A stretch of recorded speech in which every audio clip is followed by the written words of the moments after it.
और सकल कथा मुनि कही बिसेखी।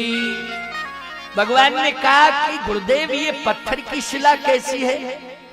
विश्वामित्र जी ने कहा गौर से देखो राम, पत्थर में आकृति है।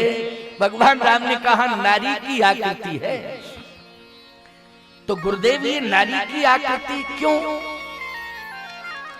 विश्वामित्र जी ने कहा ये गौतम नारी शाप बस।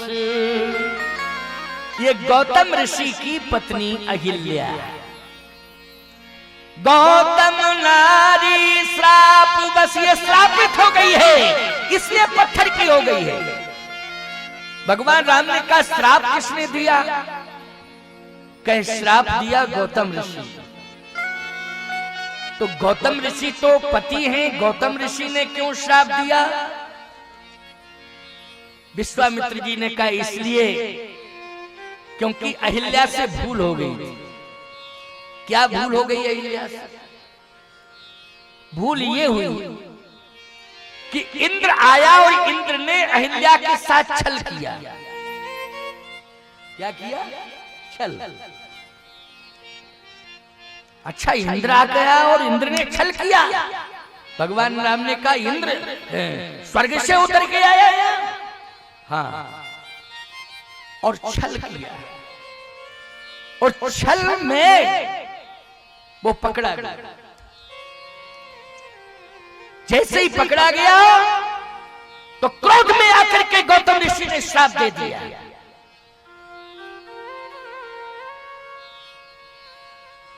भगवान राम ने कहा तो श्राप इंद्र को मिलना चाहिए था, अहिल्या को क्यों दिया गया श्राप?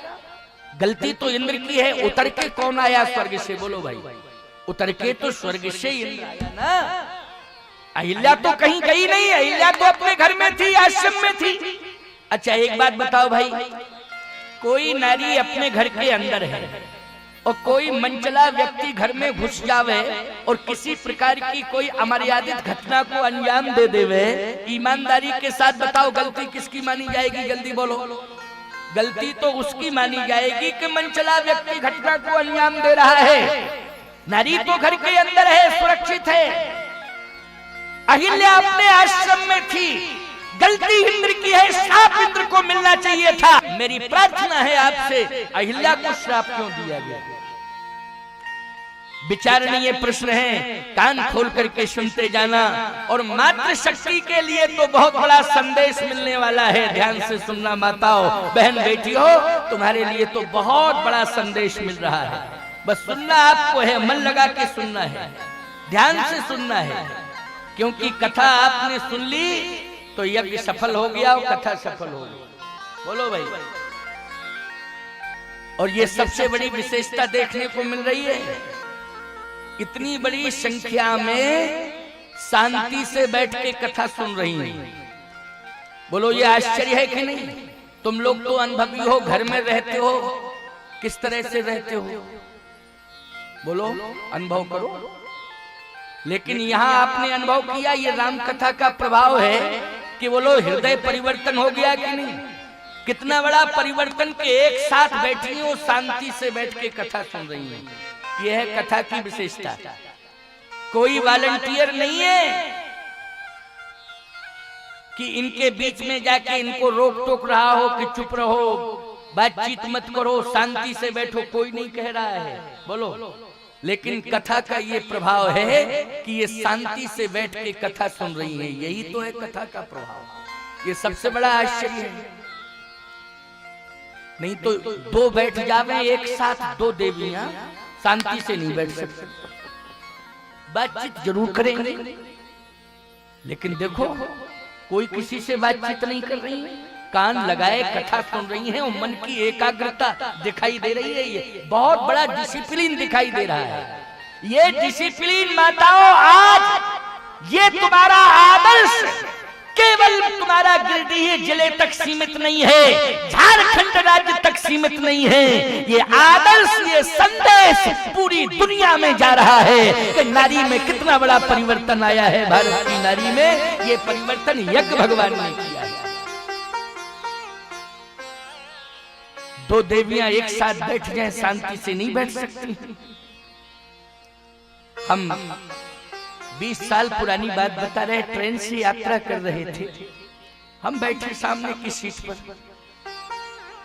एक देवी बैठी सामने की सीट पर और दूसरी देवी आई तो वो भी बैठ गई उसके बगल में। मैं तो महात्मा भजन कर रहा था, आंख में शुभ्री नहीं थी। 20-22 साल पुरानी बात बता रहा हूं। जैसे ही वो बैठी बगल में, तो तुरंत उस पहले जो बैठी थी उसने तुरंत कहा, और बहन कहां से आई हूं? मैंने कहा देखो, ना अर्चाय ना परिचय और बातचीत, बहन कहां से आई हो? यहीं पास में 8 किलोमीटर दूर हमारा गांव है, कहां तक जाओगी? बस थोड़ा सा हमको जाना था, इसलिए इस डिब्बे में बैठ गई। अच्छा अच्छा अच्छा अच्छा, तुम कहां से आई हो बहन? मैं तो यहाँ से 60-70 किलोमीटर दूर एक स्टेशन के पास मेरा गांव, वहां से बातचीत चल रही थी दोनों में। अब पहली वाली बोली दूसरी वाली से, क्यों बहन क्या करते हैं वो तुम्हारे? उसने कहा मास्टर हैं, पढ़ाते हैं। अच्छा, शिक्षक? मैं सुन रहा बैठा बैठा। बच्चे तो दो हैं, क्या करते हैं? एक डॉक्टर है, एक मास्टर। बहुत बढ़िया, देखो बच्चे भी जॉब कर रहे हैं, क्या कहना, बहुत बढ़िया परिवार। अब उसने कहा तुम्हारे क्या करते हैं? बोले हमारे तो पूरे जिले में शराब के सप्लायर हैं, जिले में, पूरे जिले में शराब की सप्लाई करते हैं ये। अच्छा, बच्चे? बोले बच्चे भी 4 हैं। बच्चे क्या करते हैं? बोले बच्चे 2 सेंट्रल जेल में हैं और 2 फरार हैं। बोलो ऐसा जीवन किस काम का जीवन है? बोलो भाई, ऐसी जिंदगी किसी काम की जिंदगी है? बोलो, चुल्लू भर पानी में डूब करके मर जाना चाहिए, जिंदा रहने का तो अधिकार ही नहीं। लेकिन आज मैं भगवान से प्रार्थना कर रहा हूं, ईश्वर से मेरी प्रार्थना है कि हे भगवान, जो आज हमारे सामने भक्त बैठे हुए हैं, श्रद्धालु श्रोता बैठे हुए हैं, इनके हर परिवार में, प्रत्येक परिवार में जो भी संतान आवे वो अपने लक्ष्य को प्राप्त करे और भगवत प्राप्ति भी करे, पूरा परिवार भगवत प्राप्ति करे, भगवान से जुड़े। ये मैं भगवान से प्रार्थना कर रहा हूँ। ये जो जगह जगह विडंबनाएं परिवार में पैदा हो रही हैं, विरोध की दीवार खड़ी हो रही है, हिंसा की प्रवृत्ति पनपती चली जा रही है, अशांति का साम्राज्य स्थापित होता जा रहा है, ये विडंबना देखने को मिल रही है, जगह जगह देखने को मिल रही है। भगवान से निरंतर प्रार्थना करूंगा कि आपको इन सभी झंझटों से, संकटों से भगवान बचावे। क्यों? तुमने आज संत की छत्र छाया को स्वीकार किया है। ये छत्र छाया है, याद रखना। तुम ये टेंट की छाया में नहीं बैठे हो। ये मत मानना कि हम एक पांडाल लगा है बहुत बड़ा, उसकी छाया में बैठे हो। ये कृत्रिम व्यवस्था है, ये तो वैकल्पिक व्यवस्था है, कृत्रिम व्यवस्था है। लेकिन सावधानी से सुनना, आज तुम टेंट की छाया में नहीं बैठे हो, आज तुम संत की छत्र छाया में बैठे हुए हो। इसलिए आज भगवान की कृपा तुम्हारे ऊपर बरस रही है। ये छत्र छाया तुम्हारे न जाने कितने जन्मों के पुण्य थे, उनका अभ्युदय हुआ है, उसके परिणाम स्वरूप ये क्षण आज तुम्हारे सामने आया है। भगवान दोषों से बचावे परिवार को, विरोध की दीवार ढह जानी चाहिए परिवार के अंदर, अशांति सदा सदा के लिए दूर हो जानी चाहिए भगवान की कथा से, यज्ञ भगवान की कृपा से। इसका प्रभाव देखने को मिलेगा, थोड़ा सा इंतजार कर लो, बस केवल प्रभाव देखने को मिलेगा। एहसास करोगे कि हाँ संत वाणी का प्रभाव पड़ा, समझ रहे हो कि नहीं? थोड़ा इंतजार करना पड़ेगा। दवा का डोज दिया जाता है ना, लेकिन थोड़ा इंतजार करना पड़ता है, तभी उसका असर होता है कि नहीं? तो अब दवा का डोज तुम्हें मिल गया है, क्यों भाई? थोड़ा इंतजार तो करना पड़ेगा, बोलो करना पड़ेगा कि असर जरूर दिखाई देगा, निश्चित रूप से असर दिखाई देगा, चिंता मत करना। आज देखो विश्वामित्र जी महाराज सामने खड़े हैं, भगवान राम प्रश्न कर रहे हैं कि गुरुदेव आपको उत्तर देना पड़ेगा कि श्राप क्या यही ऋषि संस्कृति है? गलती किसने की है उसे श्राप मिलना चाहिए था, लेकिन अहिल्या की क्या गलती है जो उसे भी श्रापित कर दिया गया? विश्वामित्र जी ने कहा रामभद्र जी आप सब जानते हो अहिल्या की गलती यही है कि श्राप गौतम को नहीं देना चाहिए था, इंद्र को, श्राप अहिल्या को देना चाहिए। बोलो किसको श्राप देना चाहिए था? जल्दी बोलो। गौतम को तो चांस ही मिलना चाहिए था श्राप वाला। जैसे इंद्र आता है, आक्रमण करता है, छल करता है, एहसास करने पर ईमानदारी के साथ बताओ श्राप किसको देना चाहिए था? अहिल्या को श्राप देना चाहिए। भगवान नारायण को श्राप किसने दिया था? जल्दी बोलो। वृंदा ने दिया था, वृंदा ने। बोलो दिया था कि नहीं? भगवान नारायण को श्राप किसने दिया था? वृंदा ने दिया था। छल कर टार उता सुब्रत, छल कर टार उता सुब्रत, प्रभु सुर कारज कीन। वृंदा के सतीत्व को नष्ट किया भगवान ने, तो वृंदा ने श्राप दे दिया, भगवान को श्राप दिया, और भगवान ने फिर वृंदा को श्राप दे दिया। बोलो दे दिया कि नहीं? दोनों ने एक दूसरे को श्राप दिया। तो यहाँ पर समझ में नहीं आ रहा है, हे प्रभु आप बताएं गुरुदेव, आपसे मैं प्रार्थना कर रहा हूँ, ये बड़ा महत्वपूर्ण प्रसंग है। देखो भाई, लेकिन सुनना बहुत ध्यान से, शंका का समाधान हो जाएगा। हमारे नारायण सदा सदा के लिए वंदनीय हैं, उनकी हर मंदिर में आराधना होती है, हर मंदिर में प्रार्थना होती है, और याद रखना इंद्र सदा सदा के लिए कलंकित हो गया। बोलो हो गया कि नहीं हो गया? लेकिन घटना पर विचार करना जरा, यहाँ बड़ी सुंदर प्रश्नोत्तरी है, बड़ी सुंदर प्रश्नोत्तरी। भगवान कहते हैं कि श्राप देना चाहिए था अहिल्या को, लेकिन श्राप गौतम ने क्यों दिया? विश्वामित्र जी ने कहा बात यह है, हाँ बैठ जाओ, बैठ जाओ, बाद में प्रणाम करना है ना, बाद में, बड़ी समझदार हो, बाद में प्रणाम करना।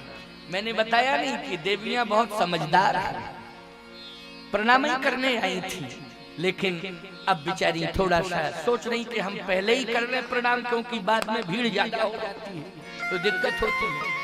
इसलिए उन्होंने अपने दिमाग में सोचा और समझदारी का परिचय दिया कि पहले ही जाके प्रणाम करना है ना। चलो कोई बात नहीं, लेकिन अब बाद में ही करना प्रणाम, है ना माताओं। बस कथा सुनो, कथा सुनने से ही तुम्हारा कल्याण है, इसी से तुम्हारा लाभ, इसी में तुम्हारा कल्याण है, इसी से तुम्हारा परम कल्याण है, इसी में शांति मिलेगी, इसी में सौहार्द मिलेगा, इसी से कल्याण होगा। आओ सुनो, बहुत अच्छी बात बता रहा हूं। छल कर टार उता सुब्रत, प्रभु सुर कारज कीन। लेकिन यहाँ तो श्राप गौतम ऋषि ने दिया। विश्वामित्र जी ने कहा कारण यह है कि यहाँ अहिल्या की गलती यह है कि अहिल्या ने विरोध नहीं किया, विरोध करना चाहिए था, लेकिन वृंदा ने विरोध किया, अहिल्या ने विरोध नहीं किया। तो कहे गुरुदेव अहिल्या ने विरोध नहीं किया? हाँ, क्यों? कारण क्या है? कारण यह है कि ब्रह्मा की पुत्री है अहिल्या, और अहिल्या चाहती थी कि मेरा विवाह ब्रह्मा जी मेरे पिता श्री इंद्र से कर दें। ये अहिल्या चाहती थी कि मेरे पिता श्री मेरा विवाह इंद्र से कर दें, लेकिन ब्रह्मा जी ने इंद्र के साथ विवाह नहीं किया अहिल्या जी का। क्यों? ब्रह्मा ने कहा इसलिए कि इंद्र राजा तो है, लेकिन इंद्र क्या है? बोले राजा तो है, लेकिन इंद्र के पास उपासना का अभाव है। किसका अभाव है? उपासना का अभाव है।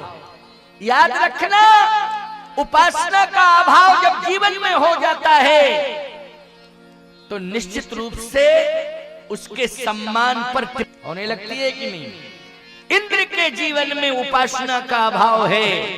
इंद्र के जीवन में साधन तो है लेकिन साधना का अभाव है। इसलिए जहां पर साधना होगी मैं अपनी बेटी का विवाह वहीं करूंगा।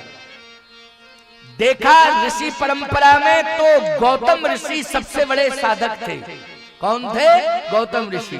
ब्रह्मा जी ने डिसीजन ले लिया कि ये साधक संत है, इसी संत के साथ अपनी बेटी का विवाह करूंगा। और प्रार्थना की गौतम ऋषि से ब्रह्मा जी ने, और बड़ी मुश्किल से गौतम ऋषि ने स्वीकार किया इस प्रस्ताव को और अहिल्या के साथ विवाह किया। संत की कृपा से, संत की साधना से संतान जो होती है ना, वो सतानंद के रूप में। किसके रूप में? सतानंद के रूप में। सतानंद जी जानते हो साधारण नहीं है। सतानंद जी महाराज जनक के पुरोहित, मिथिला के राज पुरोहित हैं। जैसे वशिष्ठ जी अयोध्या के हैं, वैसे ही सतानंद जी कहाँ के हैं? मिथिला के हैं। तो साधारण नहीं है। अच्छा बोलो भैया, जनक जैसा कोई विद्वान है, लेकिन जनक जैसे विद्वान के यहाँ कोई पुरोहित कर्म करे तो ये विशेषता मानी जाएगी कि नहीं मानी जाएगी? तो सतानंद जी महाराज का जन्म हुआ है कहाँ? गौतमाश्रम में हुआ है। गौतम ऋषि और अहिल्या जी, इन दोनों के संयोग से एक संत का जन्म हुआ है, उसे सतानंद कहते हैं। बोलिए सतानंद जी महाराज की। अच्छा बोलो भाई, इंद्र के संयोग से संतान होती तो जयंत पैदा होता। कौन पैदा होता बोलो? जयंत। अरे भाई, इंद्र का बेटा जयंत ही तो है जयंत की नहीं? इंद्र के बेटे को क्या कहते हैं बोलो भाई? जयंत कहते हैं। सीता चरण चोंच हत भागा मूढ़ मंदमति कारण सुरपति सुतधर वायस वेशा।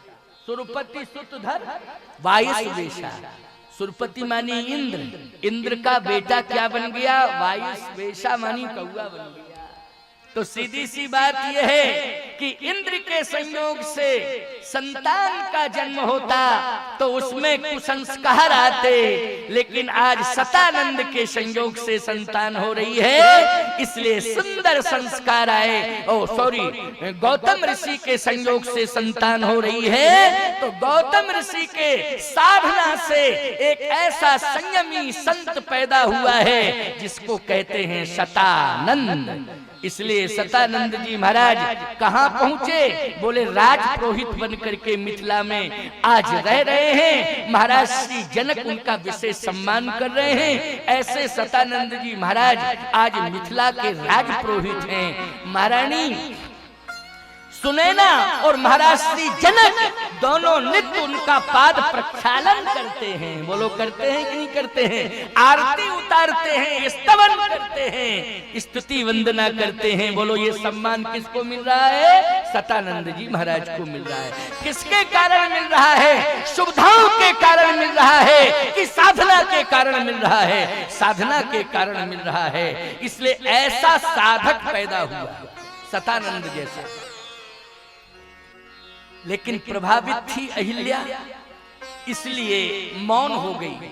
और जब मौन हुई तो याद रखना गौतम ऋषि ने शाप दे डाला, जाओ तू पत्थर की हो जा। इंद्र से कहा तू सहस्त्र योनिज हो जा। सहस्त्र योनिज का अर्थ है कि रोम रोम से रक्तस्राव, मानी रोगी हो गया। क्या हो गया बोलो भाई? इंद्र क्या हो गया? रोगी हो गया। रोगी सहस्त्र योनिज, रोम रोम से रक्तस्राव होने लगा। जो भोगी होता है वही रोगी होता है, याद रखना, समझ लेना इस बात को। भोग के प्रभाव से ही रोग आता है। इसलिए भोगों से दूर रहो। यदि रोगों से बचना चाहते हो तो भोगों से दूर रहो। साधना किया करो, भगवान की भक्ति किया करो, और जीवन में हम स्वच्छ भोजन करें। कैसा भोजन करें? स्वच्छ भोजन करें। स्वच्छता पर विशेष ध्यान देना चाहिए। जैसा खाओ अन्न तैसा बने मन। अन्न अच्छा खाना चाहिए, स्वच्छ भोजन होना चाहिए, भक्षा भक्ष से दूर रहना चाहिए। आज भक्षा भक्ष की परंपरा ज्यादा पनपती जा रही है, इसलिए स्वच्छता पर विशेष ध्यान दिया जाए, स्वच्छ भोजन पर ध्यान दिया जाए। भगवान को स्वच्छता पसंद है। निर्मल मन जन सो मोहि पावा, मोहि कपट छल छिद्र न भावा। इसलिए निर्मल वातावरण हो, निर्मल अंतःकरण हो, निर्मल पानी हो, निर्चार हो, तभी परमात्मा हमारे सामने साकार रूप में प्रकट हो जाएगा। बोलिए अकारण करुणा वरुणालय भगवान राम की जय। तभी राम की कृपा होगी। इसलिए आओ ध्यान से सुनो, भगवान राम ने कहा इसका मतलब ये है कि अहिल्या जी की गलती यही हुई कि ये मौन हो गई। हाँ, यही गलती हुई। तो फिर आप मुझे क्यों ले आए यहाँ? जब इतनी बड़ी गलती कर बैठी तो आपको विचार करना चाहिए था। गौतम ऋषि ने त्याग कर दिया तो आप इस आश्रम में क्यों प्रवेश किया और मुझे लाए? विश्वामित्र जी ने कहा राम, अहिल्या मौन तो हो गई, लेकिन अहिल्या ने अपनी भूल को भी स्वीकार किया। क्या किया? भूल को स्वीकार किया। भूल को स्वीकार करने का अर्थ यह है कि यह भी तपस्विनी है। चाहती तो क्रोध में आकर के गौतम को भी श्राप दे सकती थी श्राप, कुछ न कुछ असर तो हो ही जाता, लेकिन नहीं, गलती की तो मौन हो गई। और मौन का अर्थ यह है कि मैंने अपनी भूल को स्वीकार कर लिया। बोलो यही है ना? मौन का अर्थ है मैंने अपनी भूल को स्वीकार कर लिया। और जो भूल को स्वीकार कर लेता है रामभद्रजू, उसके जीवन में वो प्रायश्चित हो जाता है। और जब प्रायश्चित हो जाता है तो परमात्मा कृपा करता है। इसलिए आपने कृपा की है, ये प्रायश्चित कर रही है। गौतम ऋषि ने जो श्राप दिया है उसको स्वीकार किया है और प्रतिकार नहीं किया है और पत्थर की पड़ी है। लेकिन हे राम, एक काम इसने बहुत अच्छा किया। क्या? जब ये पाषाण की होने लगी तो इसने वृंदा का ध्यान किया, तुलसी का, क्योंकि घटना घटी थी, सेम एक जैसी घटना घटी ना। वृंदा का चिंतन किया, तुलसी का चिंतन किया। तुलसी का चिंतन, हाँ, कि जैसे आपने वृंदा का उद्धार किया, कल्याण किया और स्वीकार किया वृंदा को। भगवान ने वृंदा को स्वीकार किया कि नहीं? जैसे वृंदा को आपने स्वीकार किया है, भूल मुझसे हुई है, मुझे भी आप स्वीकार कर लेना। आपने वृंदा को स्वीकार किया, मुझे भी स्वीकार कर लेना, मुझसे भूल हो गई। अच्छा, वृंदा को भगवान ने स्वीकार क्यों किया? सोचो जरा, विचार करो। वृंदा की तो यहाँ भूल नहीं थी, लेकिन भगवान ने कहा कि वृंदा तेरी सबसे बड़ी भूल सिद्ध हुई है, इसलिए मैं आया हूँ। वृंदा ने कहा मेरी क्या भूल हुई है? भूल तो आपने की है जो मेरा पातिव्रत धर्म नष्ट कर दिया है। अरे पातिव्रत धर्म नष्ट किया, आप धर्म की रक्षा करते हो कि धर्म को नष्ट करते हो? परित्राणाय साधूनाम विनाशाय च दुष्कृताम धर्म संस्थापनार्थाय संभवामि। आप धर्म की रक्षा करने के लिए आते हैं, आपने तो मेरे पातिव्रत धर्म को नष्ट कर दिया है। भगवान ने कहा सुन वृंदा, कभी कभी मुझे धर्म भी नष्ट करना पड़ता है। वृंदा ने कहा कि धर्म की रक्षा करनी पड़ती कि धर्म नष्ट करना पड़ता है? भगवान नारायण ने कहा सुन वृंदा, तेरा पति जलंधर जो है वो अन्यायी अत्याचारी है, सबसे ज्यादा अधर्म तो वही कर रहा है। उसको नष्ट करने के लिए भगवान शंकर ने प्रतिज्ञा की, लेकिन आज उन्हें भी भागना पड़ा। बोलो भागना पड़ा कि नहीं? तही बलता है न जितो पुरारी। क्यों भागना पड़ा? जलंधर के पास, तेरे पति के पास शक्ति नहीं है, तेरे पातिव्रत धर्म की शक्ति आगे आकर के उसकी रक्षा कर ले। पातिव्रत धर्म की शक्ति आकर के जलंधर की रक्षा करती, इसलिए बड़े बड़े देवता भाग रहे हैं। स्वयं देवादिदेव महादेव को भागना पड़ा। ये तेरे कारण हो रहा है, तेरा धर्म। आज जलंधर का हृदय परिवर्तन क्यों नहीं कर रहा है? तेरा धर्म आज अन्याय को बढ़ाने में प्रोत्साहन क्यों दे रहा है? बोलो, दे रहा है कि नहीं? किसका धर्म दे रहा था अन्याय को प्रोत्साहन? बोलो भाई, अन्याय को बढ़ावा देने में प्रोत्साहित किसका धर्म कर रहा था? बोलो भाई जल्दी। वृंदा का पातिव्रत्य धर्म। वृंदा, तूने अपने पति के हृदय में परिवर्तन क्यों नहीं किया? तेरे पातिव्रत्य धर्म ने उसको अनाचार से दूर क्यों नहीं किया? तेरे पातिव्रत्य धर्म ने उसको अत्याचार से दूर क्यों नहीं किया? जब अनाचार अत्याचार करता है तो तेरा धर्म जा करके उस कवच बन करके उसकी रक्षा करने लगता है। कांपने लगी वृंदा, कांपने लगी वृंदा, कहती है मुझसे भूल हो गई। भगवान ने कहा भूल को स्वीकार कर रही है तू कि नहीं?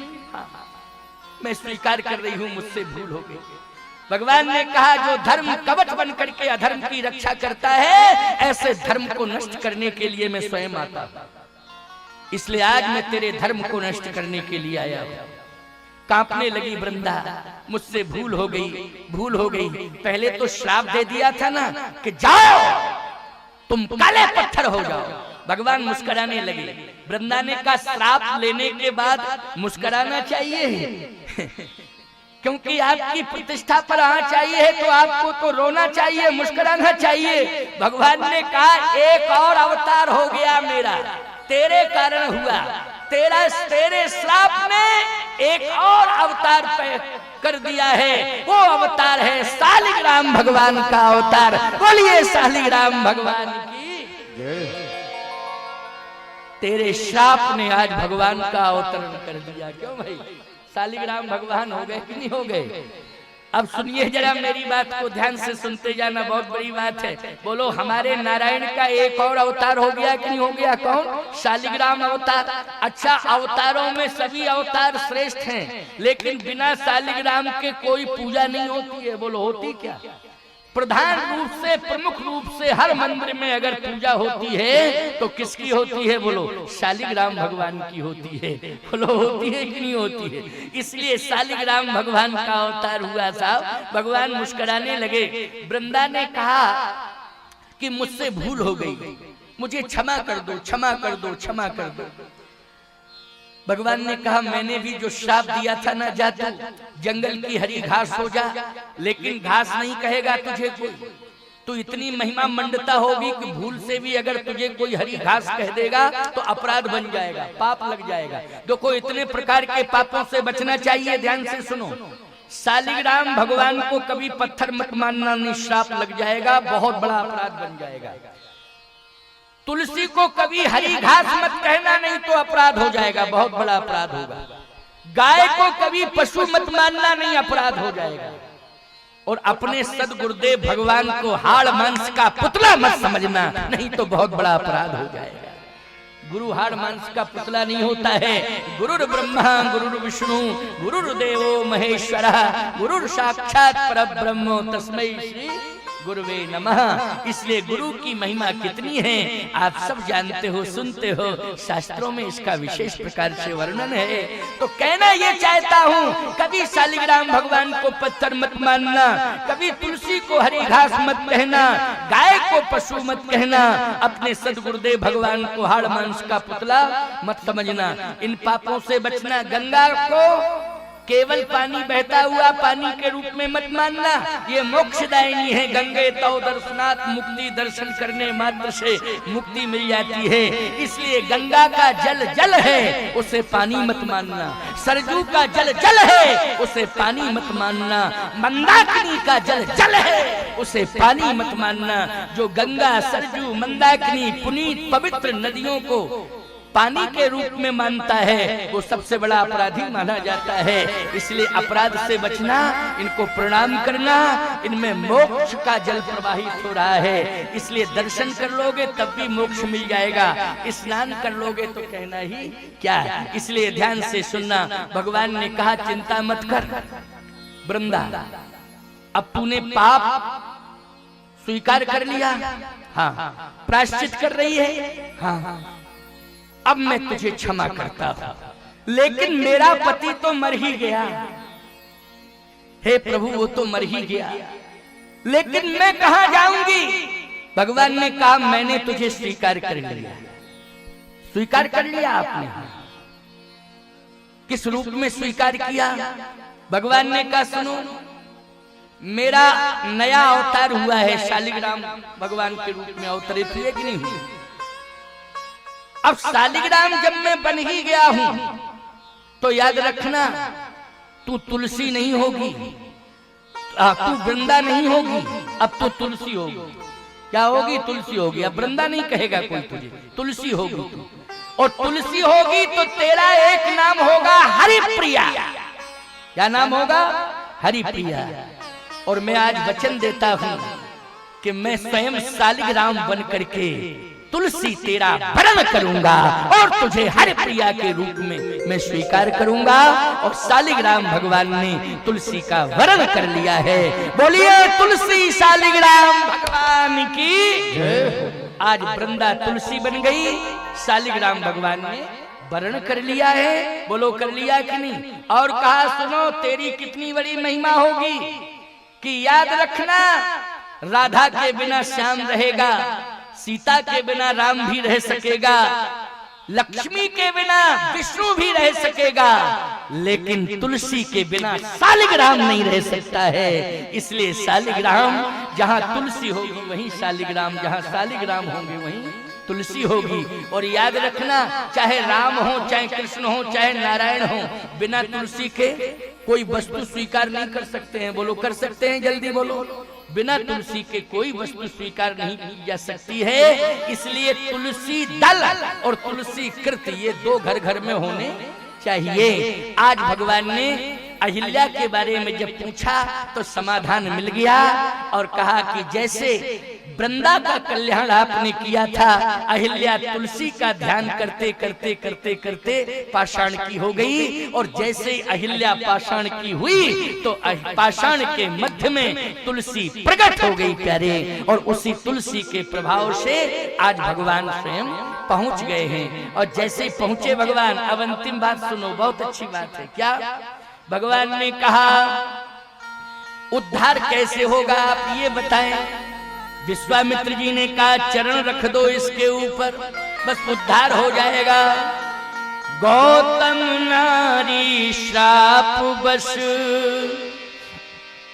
गौतम नारी श्राप बस, उपल देह धर धीर, चरण कमल रज चाहती, कृपा करहु रघुवीर। चरण कमल रज चाहती, कृपा करहु रघुवीर। आप चरण रख दो इसके ऊपर। भगवान ने कहा चरण रखना पड़ेगा। बोले चरण से क्या उद्धार हो जाएगा। लक्ष्मण जी ने कहा भैया चरण मत रखना, ये ऋषि पत्नी है, ऋषियों का आदर होता है रघुवंश में, सूर्यवंश, इक्ष्वाकु वंश में। इसलिए मेरी प्रार्थना है कि आप चरण मत रखना। उद्धार करना हो तो वैसे और विधि से करना, लेकिन चरण रख के नहीं। अच्छा बोलो, ऋषियों के चरणों को छुआ जाता है कि नहीं छुआ जाता है? पुनि चरणन मेले सुचारी। लक्ष्मण जी ने कहा ये विश्वामित्र जी महाराज खड़े हैं, लेकिन महाराज श्री दशरथ ने, पिताश्री ने क्या कहा था? प्रणाम करो प्रणाम करो। तो जबरदस्ती चारों बेटों को चरणों में डाल दिया। पुनि चरणन मेले, मेले मानी हाँ, मेले सुचारी, राम देख मुनि बिरति बिशारी। तो विश्वामित्र जी महाराज के चरणों में हम और आप पड़े थे ना अयोध्या में, और चरण भी रोज दावते हैं इनके। अब ऋषि पत्नी है, गौतम ऋषि की पत्नी, चरण आप रखोगे तो अपराध बन जाएगा। मेरी प्रार्थना है कि चरण न रखे जाए। भगवान राम ने कहा गुरुदेव की आज्ञा है, इसलिए पालन तो करना ही पड़ेगा। लक्ष्मण जी बोले चरण रखने से क्या होगा? विश्वामित्र जी बोले इसका उद्धार हो जाएगा। लक्ष्मण जी बोले उद्धार होना होता तो घंटा भर से देख रहे, देखने से उद्धार हो जाता, चरण रखने से होगा उद्धार? क्यों भाई, जब देख रहे हैं, दृष्टिपात कर रहे हैं, उद्धार होना होता तो हो जाता। विश्वामित्र जी ने कहा चरण रखने से होगा, चरण रखने से ही होगा। ठीक है भैया, आप जानो, आपका काम जानो। अब गुरुदेव कह रहे हैं तो इसलिए आज्ञा का पालन तो करना ही है। चरण उठाया भगवान ने, और चरण उठाया, चरण रख भी दिया, लेकिन रखने के बाद न हिली न डुली न बोली, क्यों की क्यों पड़ी रही। लक्ष्मण जी बोले भैया चरण का चरण रख दिया आपने, हुआ कुछ नहीं। अब गुरुदेव से कहो कि क्यों रखवाया चरण। भगवान राम ने कहा आपने कहा था, मैंने चरण रख दिया, लेकिन चरण रखने के बाद न हिल रही न डुल रही न बोल रही, समझ में बात नहीं आ रही। गुरुदेव बात क्या है।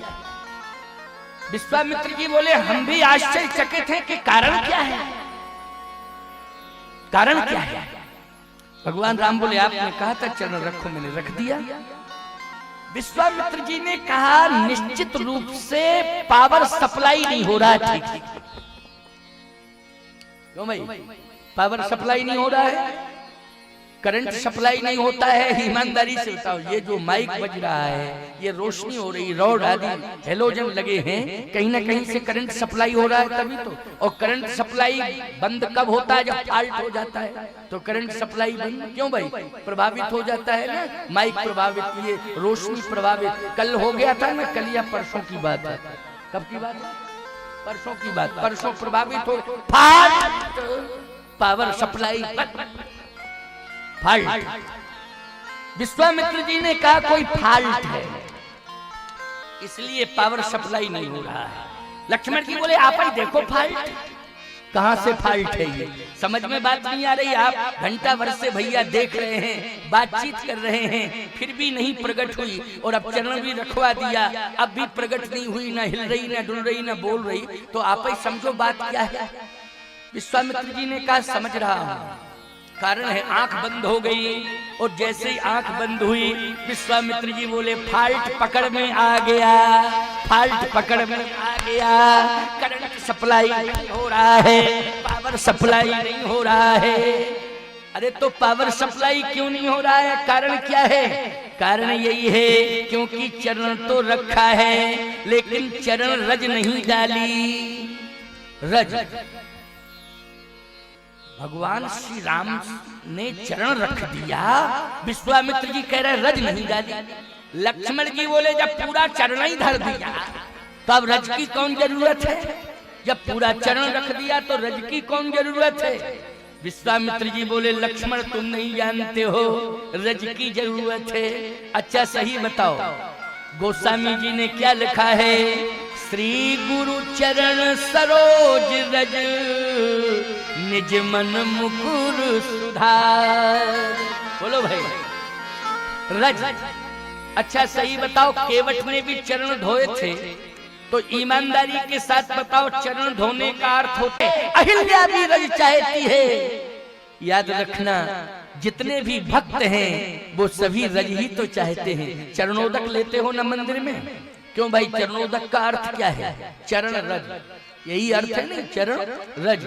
चरणोदक इसलिए दिया जाता है, भगवान के चरणोदक का महत्व है, बोलो है कि नहीं, इसलिए चरणोदक लिया जाता है क्योंकि उसमें रज है। गुरुदेव का चरणोदक लिया जाता है क्योंकि उसमें क्या है, रज है, इसलिए रज का बहुत महत्व है। तो रज डालो, रज। लक्ष्मण जी ने कहा बिना रज के उद्धार नहीं होगा, कहीं नहीं होगा। क्यों, क्योंकि फाल्ट समझ में आ गया। बोले फाल्ट क्या है, बोले फाल्ट सबसे बड़ा यही है कि रज से रज दोष आया। क्या आया, रज दोष। रज से ही पतन हुआ है। किससे पतन हुआ है अहिल्या का, रज से। लक्ष्मण जी बोले रज से पतन हुआ है, तो जो रज पतन का कारण है वो रज उद्धार का कारण कैसे बनेगी, क्योंकि रज से पतन हुआ है। अच्छा भैया एक बात बताओ, इस खंबे में एक उदाहरण दे रहा हूं अन्यथा मत लेना। इस खंबे में खंभा पकड़ेगा, ईमानदारी से बताओ वो प्रभावित हो जाएगा कि नहीं हो जाएगा।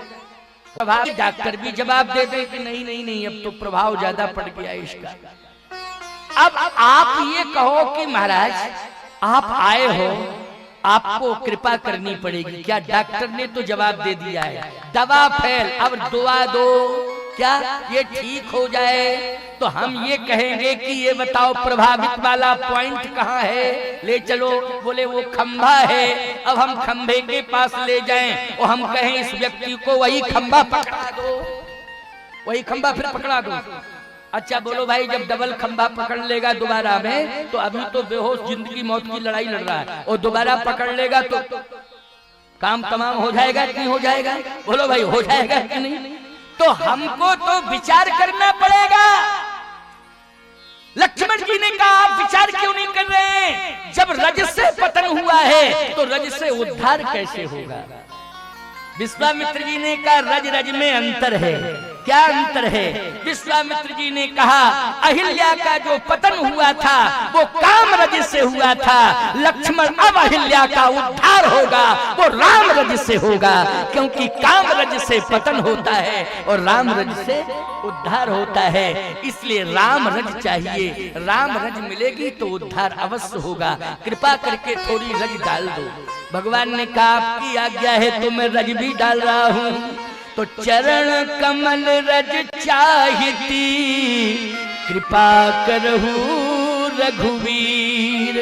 और जैसे ही भगवान श्री राम ने चरण रज डाली और जैसे चरण रज अहिल्या के ऊपर पड़ी तो पर सत पद पावन शोक न सावन, प्रगट भई तप पुंज सही। प्रगट हो गई, हाथ जोड़ करके खड़ी हो गई।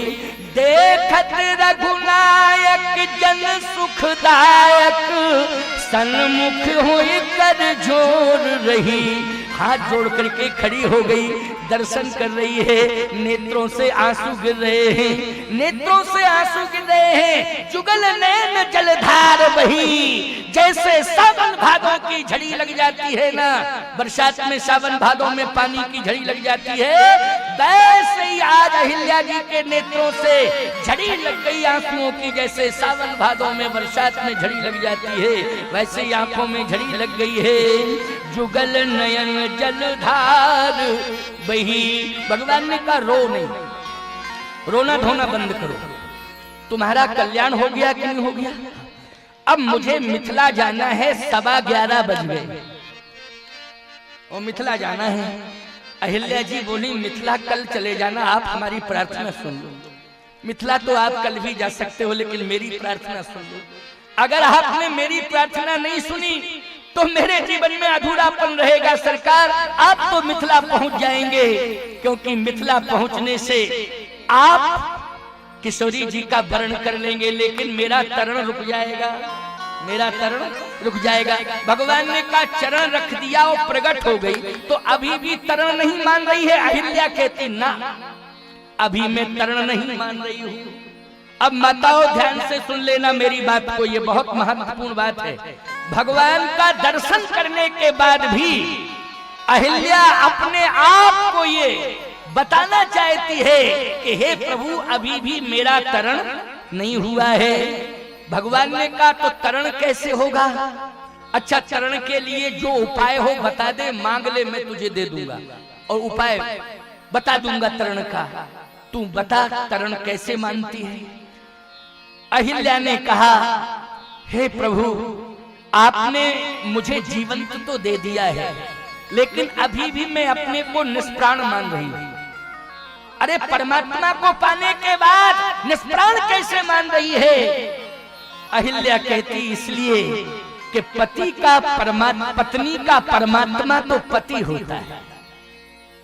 बोलो पत्नी का परमात्मा कौन होता है? जल्दी बोलो, पति होता है। एक ही धर्म एक व्रत नेमा, ओ काय बचन मन पति पद प्रेमा।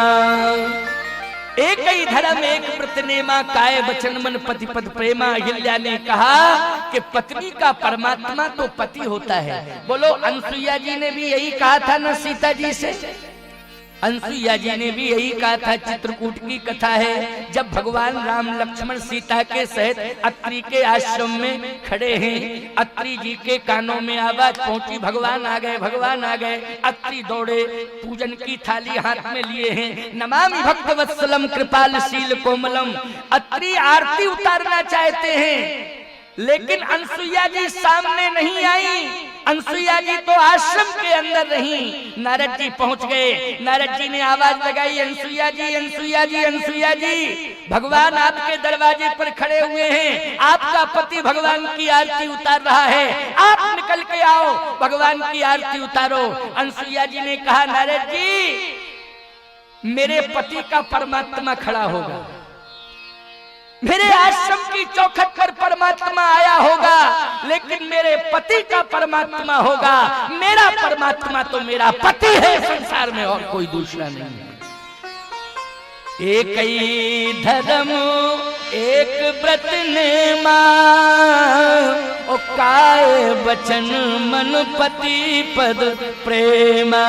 तो अहिल्या जी कहती हैं, मुझे और कुछ नहीं चाहिए, जहां भी मेरा पति हो बस आप वहीं भेज दीजिए, जहां पर मेरा पति हो आप वहीं भेज दीजिए, और इतनी कृपा करिए कि मेरा पति मुझे स्वीकार कर ले। और बिना आपकी कृपा के मेरा पति मुझे स्वीकार करने वाला नहीं है।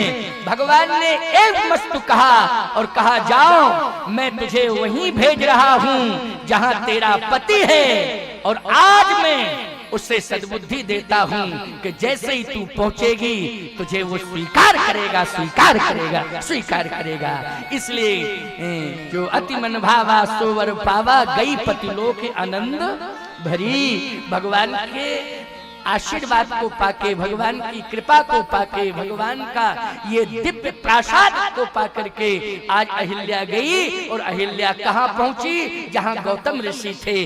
गई पतिलोक आनंद भरी। अच्छा, जैसे पहुंची तो गौतम ऋषि के चरणों में समर्पित हो गई, साष्टांग प्रणिपात किया। गौतम ऋषि ने कहा, तू आ गई, हाँ, पत्थर की थी, चैतन्यता कैसे आई? का जो चेतन को जड़ करे, जड़ करे चैतन्य। ये सामर्थ्य परमात्मा ने में है, इसलिए परमात्मा ने ये सामर्थ्य दिया है, इसलिए आज मैं उन्हीं की कृपा से आपके पास आ गई हूं। लेकिन तेरी मांग में सिंदूर नहीं है। क्या नहीं है? सिंदूर नहीं है। और एक बात बताएं, सिंदूर कौन भरता है पत्नी की मांग में? जल्दी बोलो। परमात्मा भरता है कि पति भरता है? वो पति। सबसे बड़ी विशेषता मुझे यहाँ ये देखने को मिलती है कि जो माथे में सिंदूर लगाया जाता है ना, माथे में, वो स्पष्ट दिखाई दे रहा है। बोलो भाई, दिखाई दे रहा है कि नहीं? ऐसा माथे में सिंदूर तो हमें भारतवर्ष में बहुत ही कम जगह स्पष्ट दिखाई देता है। देखो, नासिका से लेकर के पूरा मस्तक तक, बोलो भाई, स्पष्ट दिखाई दे रहा है कि नहीं दे रहा है? ये है विशेषता। दुनिया वालों देख लो, ये है पातिव्रत धर्म।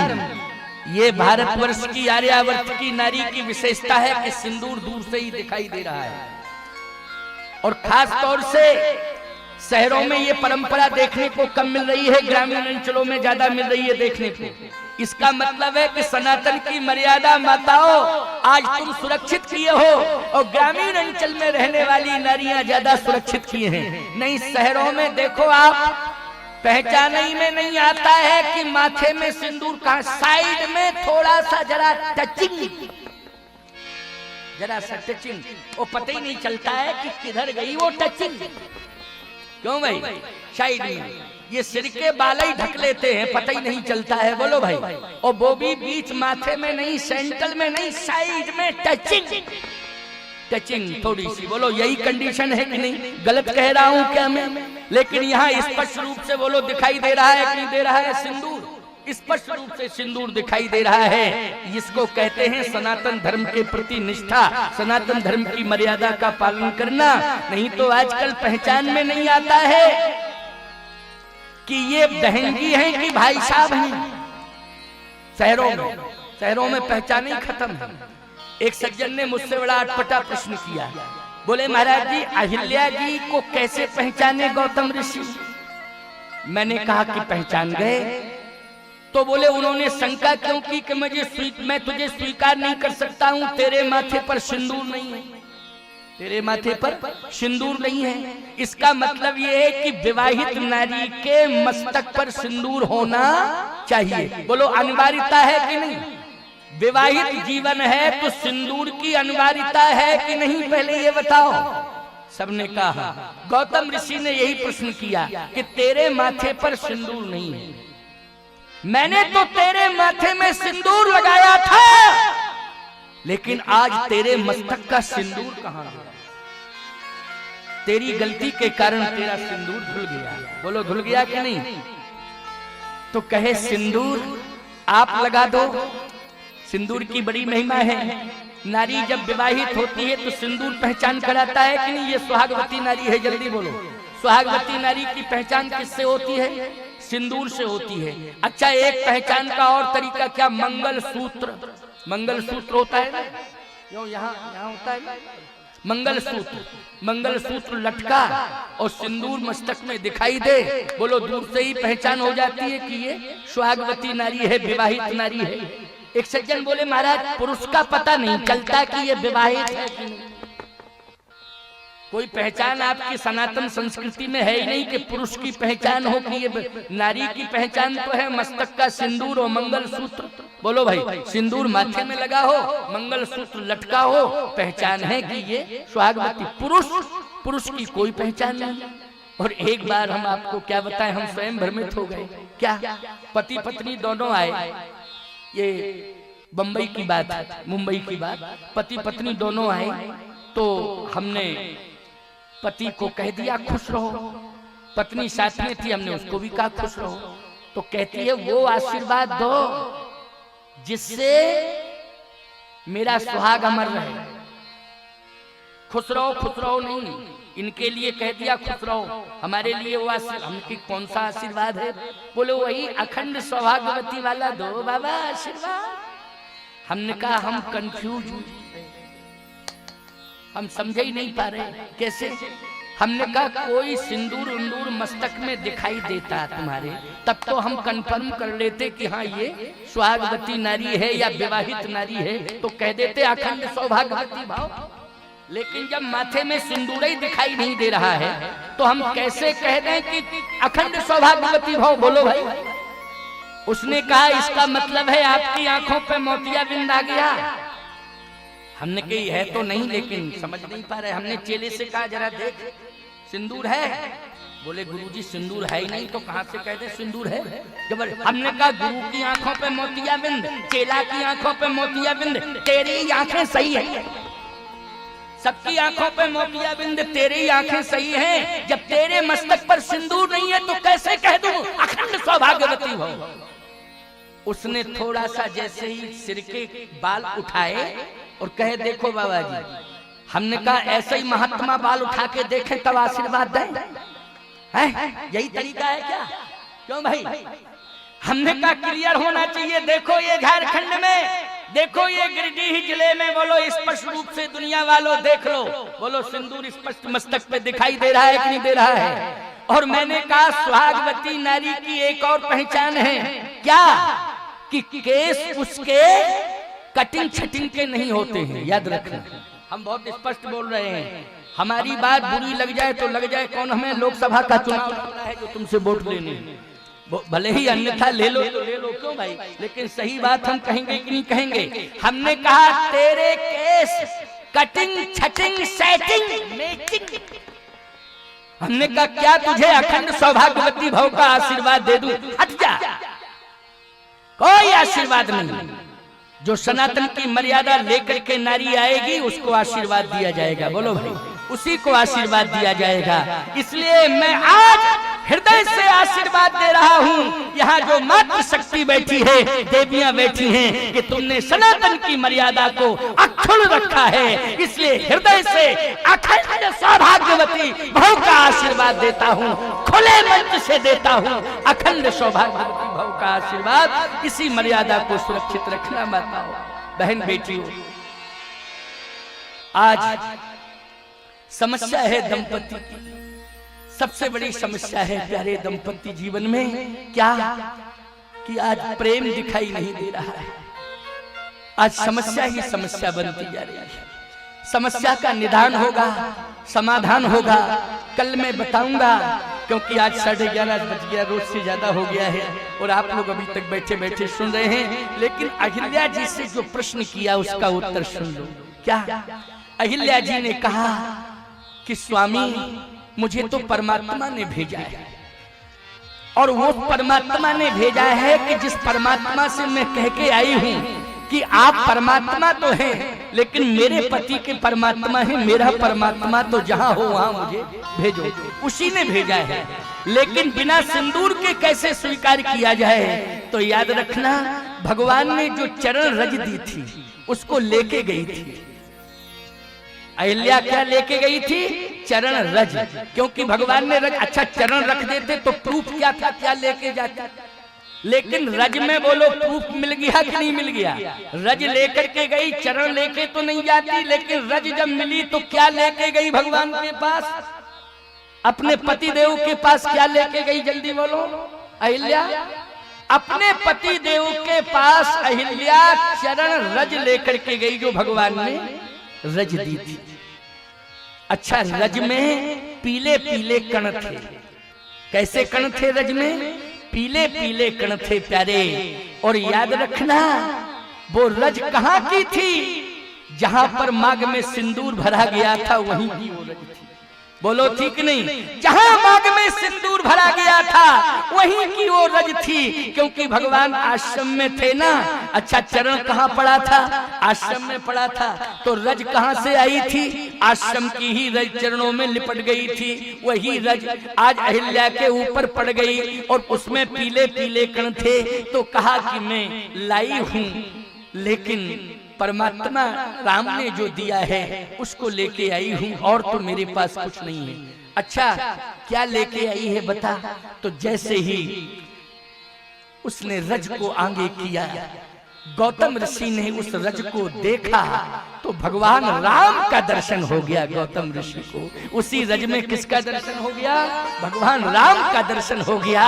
और उसी रज को हाथ में लिया गौतम ऋषि ने और अहिल्या के मस्तक में लगा दिया और अहिल्या को स्वीकार कर लिया। वही रज जो है माथे पे लगा दिया। किसके माथे में? अहिल्या के माथे में लगा दी।